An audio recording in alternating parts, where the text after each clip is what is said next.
In this video, you'll learn how I lost $30,000 with my last accountant and the steps I'm taking to get it back. Guys, this is not clickbait. In 2021, my taxes were handled so poorly that this year, after resubmitting and working through all the mess, I will be getting $30,000 back. Meaning I really lost $30,000 for as long as it takes to get that money back and not having access to it. So in this video, we're gonna start by going through what happened with the original accountant. Then we're gonna talk about all the things we're doing to fix the issues. And then we'll talk about the things I would have done differently, as well as how I'm doing my bookkeeping now, so I don't ever have to deal with something like this again. So let me start by saying, even though I think the accountant I was working with made a lot of mistakes and was pretty incompetent, this entire thing is my fault. It's my job for not being as involved as I should have been, and it's my fault for not asking more questions when things started to feel like they were going wrong. So let's start with part one. How did I get into this situation? Finding the right people for your business or even your personal life in the service industry is not easy. If you take anything from this video, let it be this. Get referrals and interview multiple people for any service you're hiring for in your business or your life. We got this person, this accountant, from a referral, but even that referral said this person was good, not great. But at the time, I was really desperate. So I just went with them and didn't speak to other accountants at the time. Before starting with this accountant, and even during the first year with this accountant, I had no bookkeeper. This is important because it led to some of the issues that built up later. For those that don't know the difference between an accountant and a bookkeeper, I'll just give a quick blurb here. A bookkeeper is someone who just categorizes and organizes the expenses in your business. They're not typically strategic, and they're usually just there to help make sure everything is clean so that your accountant, who should be strategic, can look at everything happening in your business from a financial standpoint and help you save money on taxes and structure things properly during the year and then at the end of the year come tax time. So we started working with this person, and the main issue was that I didn't know good from bad because it was my first time working with an accountant who was supposed to be strategic. I'd used an accountant to help me file my taxes while I had my W-2, but this was very different in the first year or two since I started my own business and was off on my own. The first issue was that every time I wanted to meet with this accountant, they wanted to charge an hourly rate instead of a flat yearly retainer like most accountants charge. You don't want an accountant who operates like this, and it's not a normal thing. And what this led to was us trying to have as few meetings as possible with them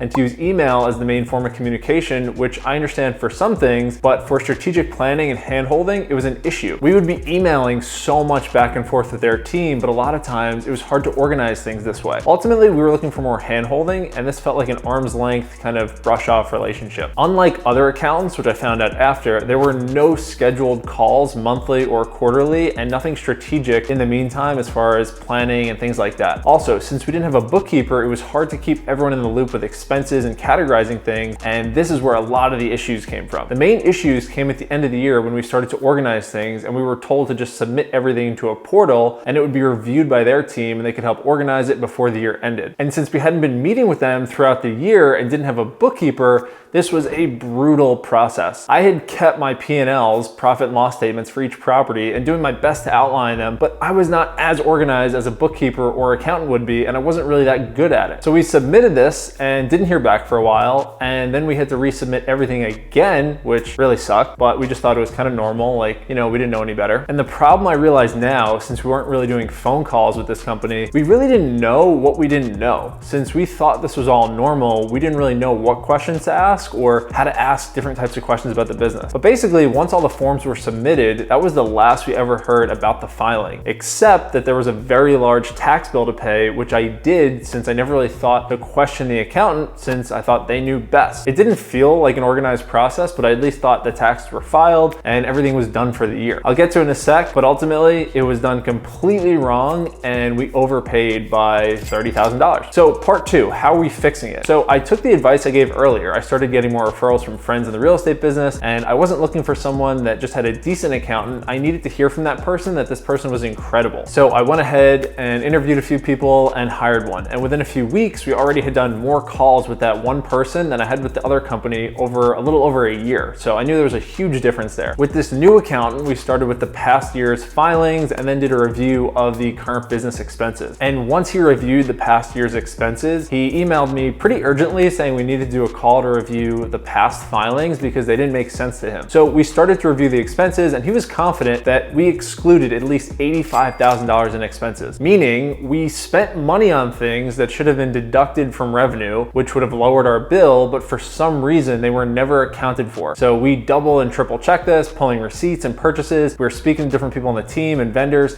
and somehow it was true. We couldn't believe it, but this was true. We somehow neglected to to account for these expenses. I know it's insane, but we just didn't have them on the filing. So our new accountant explained it wasn't going to be a fun or a fast process, but he would most likely be able to get us back the overpayment in a form of a credit or a check directly back to me. And I didn't know what to think at the time. I was shocked about everything, but I was at least glad that we found the mistake and would be getting the money back. So as you could imagine, I just started to think about where did we go wrong? What would we have done differently? Or, what can we do now to expedite things and get the money back as quickly as possible? So I'll start with what we would have done differently. Actually, guys, real quick, before we get into things I would have done differently, if you haven't yet, go ahead and hit that sub button. We have a lot more content coming, a lot of giveaways, things like that. So if you're subscribed to the channel, you will get access to it and more videos. Back to the accountant stuff. So when you're a new business, you want to have a relationship with your accountant and your bookkeeper. And you want your accountant to be willing to get on calls with you and your bookkeeper, or be able to answer situational questions when you have them, because you're not going to always know what you should be doing from that side of the business. And now I do know a little more about the process, so I may not need as much hand-holding, but I still like to know I can get on a call with this person or a Zoom to understand something better. And you should be able to do this, especially if you're a beginner with your accountant. And if you do have a bookkeeper, you want them to also have a direct line of communication to your accountant, sometimes with or without you. This is so important so they can get quick questions answered and you don't need to be a bottleneck in your business. So if you're starting the process for a new bookkeeper, take the following steps and I promise you'll have a better experience than I did. First, start with referrals. Let everyone know you're looking for a new accountant. Go to people in your network who have businesses or experience with this thing. If you have a small network, just start with friends or family. If you have a bigger network, go to the people in your network who might have businesses or experiences with this and ask them who they use or what advice they have for you. Next, join local investing Facebook groups around whatever your business is and do two things. First, search the group for the word accountant. And number two, make a post in all the groups asking if anyone is happy with their accountant and would be able to make a recommendation to you. Next, use Google. Google accountants near me. Google should know where you live. It's a little freaky, but they do. And they should be able to show a list of people and rank them by Google reviews. You want to find people with amazing reviews, 4 or 5 stars, and lots of different reviews from different people, and preferably small business owners in your category or business. Once you have your lists, ideally you want to have 3 to 5 people. Start to reach out to them and let them know who you are and what you are looking for. If you're a total noob, you can tell them you're new and you're not sure what you're looking for, but you need help, and they should be able to help you or coach you through whatever you're looking for. If you are going to be sending multiple people the same message, make a template. It could say something like, "Hi, my name is Jonathan. I have a number of properties or this type of business, and I'm looking for some strategic help with my business and my tax returns. Are you taking on any new clients right now? If so, could we maybe set up a 15 to 20 minute call to learn about each other and see if there is a potential fit?" That is it. Jump on a call with them and they will have some questions for you. You have some questions for them, and you will be able to go forward. If you need help with any questions,